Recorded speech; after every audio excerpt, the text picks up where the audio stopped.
ग्वालियर पूर्व मुख्यमंत्री एवं वरिष्ठ कांग्रेस नेता दिग्विजय सिंह ने कहा है कि भारतीय जनता पार्टी और उनके अनुशासित संगठनों के नेता संविधान की हत्या करने पर तुले हुए हैं। हाल ही में आरएसएस प्रमुख मोहन भागवत ने 1947 में मिली देश की आज़ादी को सवालों के घेरे में खड़ा किया है।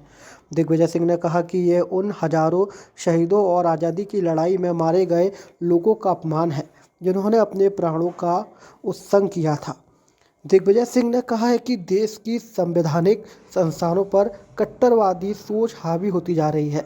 सभी संवैधानिक संस्थानों में आरएसएस की मानसिकता से जुड़े लोगों को बिठाया जा रहा है। निष्पक्ष चुनाव ऐसे में होना बेहद मुश्किल है। चुनाव आयोग के प्रमुख को पूर्व में प्रधानमंत्री, नेता प्रतिपक्ष और सुप्रीम कोर्ट के मुख्य न्यायाधीश द्वारा चुना जाता था, लेकिन इसमें से मुख्य न्यायाधीश को हटा दिया गया है। अब केंद्र सरकार के चाहे गए व्यक्ति को ही इसका प्रमुख बनाया जा रहा है, जो सरकार के साथ एक एजेंट के रूप में काम कर रहा है।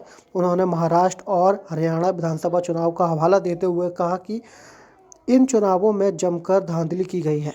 6 महीने में ही महाराष्ट्र में 47 लाख वोटर बढ़ा दिए गए और जब कांग्रेस इन मतदाताओं की सूची मांग रही है तो ना तो महाराष्ट्र सरकार और ना ही चुनाव आयोग इसकी कोई पहल कर रहा है। उन्होंने कहा ईवीएम पर सवाल उठाते हुए कहा कि बैलेट पेपर से चुनाव नहीं करा सकते तो कम से कम वोट डालने वाली पर्ची मतदाताओं के हाथ में दी जाए, जिससे वह अपने मत के प्रति निश्चिंत रहे कि उन्होंने जिस व्यक्ति को वोट दिया है वह उसी को गया है।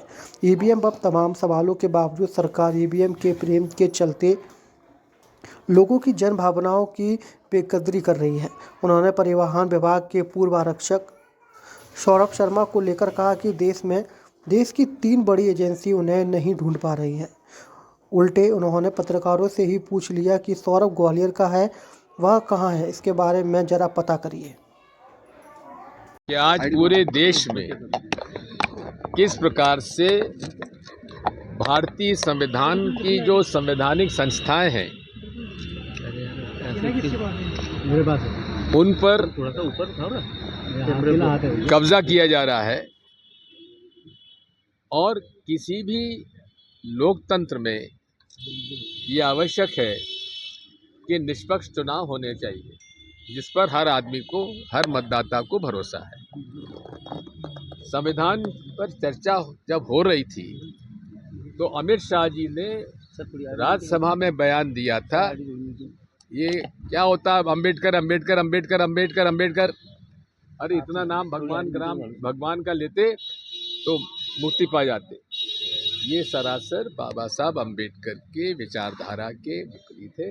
उनके खिलाफ हम लोगों ने मांग की प्रधानमंत्री जी से कि आप इनका इस्तीफा लीजिए और इन पर कार्रवाई करिए। प्रधानमंत्री जी ने उनका पूरा समर्थन किया और भाजपा ने पूरा उनका समर्थन किया। जो बाबा साहब अंबेडकर के खिलाफ अब शब्दों का प्रयोग करता है उसे भारतीय जनता पार्टी ने समर्थन किया। जब हम लोगों ने तय किया कि हम संविधान बचाने के लिए पूरे देश में यात्रा करेंगे तो उन्होंने भी एक यात्रा करने का उन्होंने फैसला लिया, लेकिन उनका मन और मस्तिष्क दोनों में भारतीय संविधान के प्रति कोई सम्मान नहीं है, क्योंकि जिस प्रकार से सरकार चल रही है वो पूरे तरीके संवैधानिक व्यवस्थाओं के खिलाफ चल रही है। सुप्रीम कोर्ट कहता है कि इलेक्शन कमीशन में चयन जो हो उसमें 3 लोगों की कमेटी हो, प्रधानमंत्री जी, विपक्ष के नेता और चीफ जस्टिस ऑफ इंडिया। उन्होंने उसको नहीं माना। पूरे चुनाव में कांग्रेस पार्टी कह रही है कि महाराष्ट्र के अंदर 4.5 साल में बढ़ते हैं 42 लाख वोटर महाराष्ट्र केवल में, और लोकसभा चुनाव के बाद और विधानसभा चुनाव के बीच में बढ़ जाते हैं 47 लाख वोटर। ये कहां से आ गए भाई? और हम राहुल गांधी जी और कांग्रेस पार्टी मांगती है कि आप जिन लोगों के वोट आपने बढ़ाए हैं 4.5 साल में और जिन लोगों के अब आपने बढ़ाए 6 महीने में 47 लाख, उनकी हमें पोलिंग बूथ वाइज सूची दे दीजिए, वो तो प्रिंटेड लिस्ट है, उसमें देने में क्या है।